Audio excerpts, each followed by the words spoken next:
एक छोटी कहानी सुनिए। शीर्षक है रिंगटोन। समीर पुणे में प्रबंधन की पढ़ाई कर रहा था। तब हमारे यहाँ टेलीफोन नहीं था। मोबाइल फोन भी किसी किसी के पास ही हुआ करता था। ले देकर सार्वजनिक टेलीफोन बूथ पर एसटीडी सुविधा होती थी। फिर जब घर बदला तो पड़ोसी के यहाँ जरूर टेलीफोन कनेक्शन था। शर्मा जी भले आदमी थे।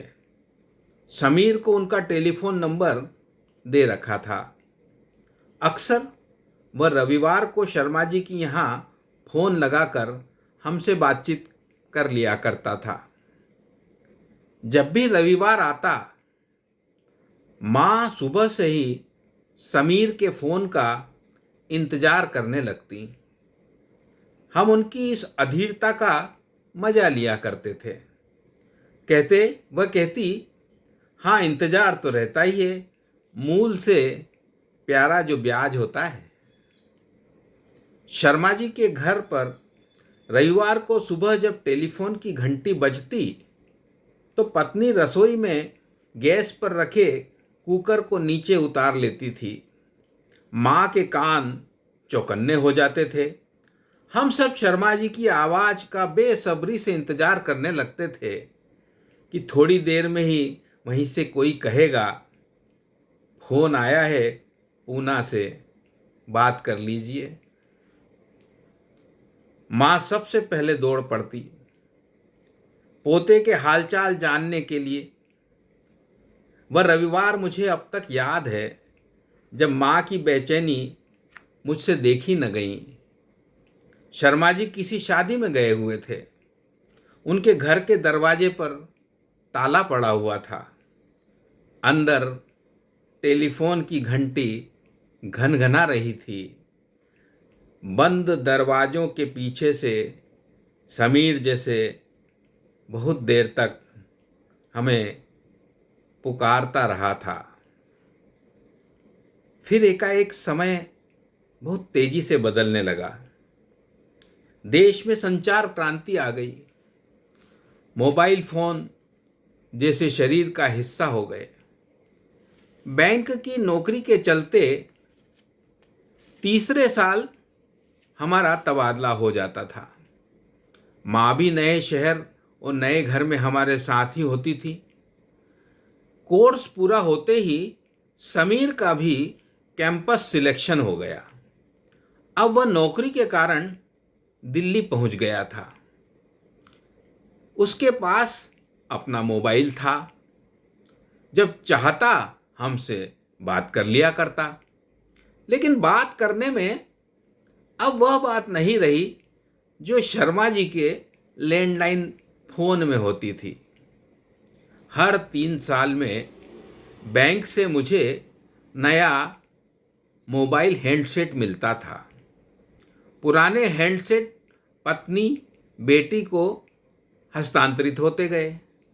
बाद में एक और नया हैंडसेट मिला। कुछ दिनों तक तो वैसे ही पड़ा रहा। फिर नई सिम डलवा कर माँ को दे दिया। बेटी ने माँ के बहुत से परिचितों और रिश्तेदारों के नंबर उनके सेट में सेव कर दिए तथा डायलिंग के लिए सरलीकृत व्यवस्था कर दी। एक नंबर दबाने पर मामा जी का, 2 पर मेरा, 3 से समीर का, 4 से बुआ जी का नंबर आसानी से डायल हो जाता था। अपना फोन मिल जाने से माँ में विशेष विश्वास दिखाई देने लगा। अपने हाथों से उन्होंने मोबाइल का एक कवर भी बनाया। मिलने जुलने वालों को वे बड़े गर्व से बताती थीं कि अब उनके पास भी अपना मोबाइल है। वे उन्हें सीधे फ़ोन लगा सकते हैं। शुरू शुरू में तो माँ को बहुत फ़ोन आए।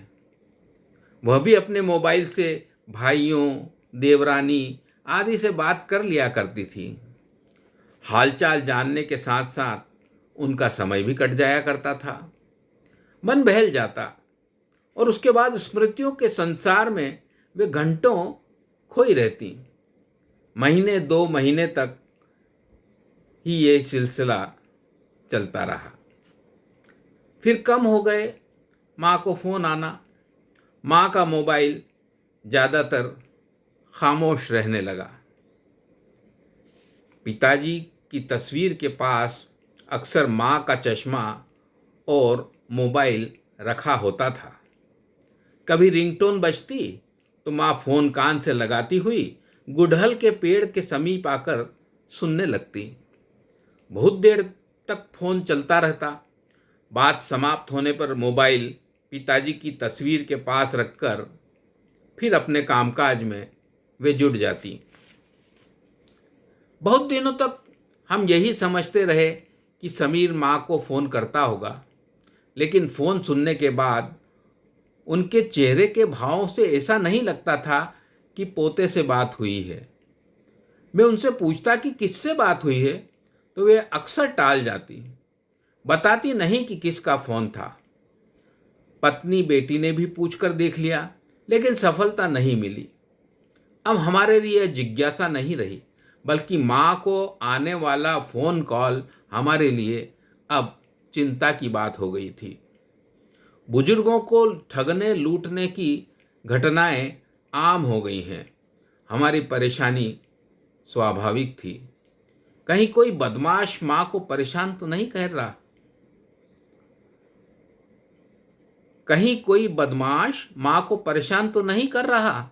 इसलिए थोड़ा गुस्सा जताते हुए मैंने जब इस बारे में जोर देकर पूछा, तो माँ ने चिढ़कर कहा, रतन टाटा का फ़ोन आता है मेरे पास, बोल क्या कहना है।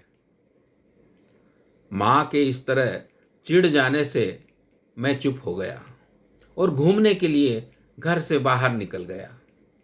उस दिन बात यहीं समाप्त हो गई। माँ के मोबाइल पर कभी 2 बार फ़ोन आता, फिर दिन में 1 बार ही आने लगा। हाँ, मैसेजेस तो बहुत आते थे, जिन्हें बेटी डिलीट कर दिया करती थी। हर दिन आने वाले फ़ोन को माँ हमेशा सुनती। फ़ोन सुनकर फिर पिताजी के चित्र के पास मोबाइल सेट रख देती। भागवत कथा आदि में जब जाती तो अपना मोबाइल ले जाना भूलती नहीं। हम लोगों ने भी कह रखा था कि अपना मोबाइल सदैव पास रखें ताकि ज़रूरत पड़ने पर हमसे संपर्क कर सकें। उस दिन भी वे अपना मोबाइल वहीं पिताजी की तस्वीर के पास ही भूलकर पड़ोस में हो रहे भजन कीर्तन में चली गई थीं। मैं बैंक से लौटा ही था। 90 साल पुराने हमारे बैंक का बड़े बैंक में विलय हो गया था, इसलिए मन में खिन्नता थी और उदासी भी। अखबार सामने फैला रखा था, लेकिन दिमाग कहीं और लगा था। तभी माँ के मोबाइल का रिंगटोन गूंज उठी। तभी माँ के मोबाइल की रिंगटोन गूंज उठी। भूल न जाना तुमसे कहूँ तो। माँ को फ़ोन तो दे दिया था, लेकिन रिंगटोन वही पुरानी बजती थी। पत्नी ने कई बार कहा था कि किसी इसे बदल कर कोई भजन या आरती की टोन डाल दीजिए, लेकिन मैं अब तक ये कर नहीं पाया था। मैंने माँ का मोबाइल उठाया, कान से लगाया, देखें माँ के रतन टाटा क्या कह रहे हैं।